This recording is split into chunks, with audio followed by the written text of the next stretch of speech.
Okay, so what's the story? All right. These, old men gather up at the store, old country store. Yeah. They sit on nail kegs or on an old liar's bench, as they call it, and whittle with their pocket knife and chew their tobacco and tell stories, And this one particular fella, he was one who wanted to get ahead of everybody else with his stories. He had to have a bigger story than all the rest. And they were sitting there one day talking to three old men. One of them says, well, I'll tell you something, Bill. He says, an old horse is a hard thing to kill, ain't he? I said, yeah, they sure are, Jack. He says, they're sure hard to kill. He said, I'll tell you something else is hard to kill.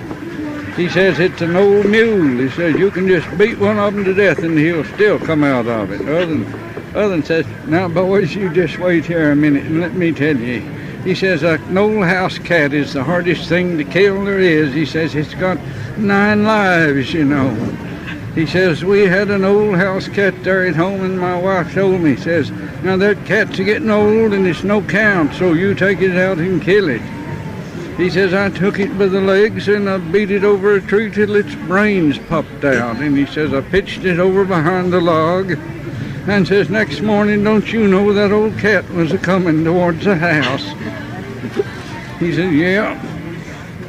He said, I thought I would fix it this time. And he says, I got my shotgun and I shot a hole square through it you could stick both fists through. And he says, pitched it over behind the log, and the next morning, here come the old cat to the house.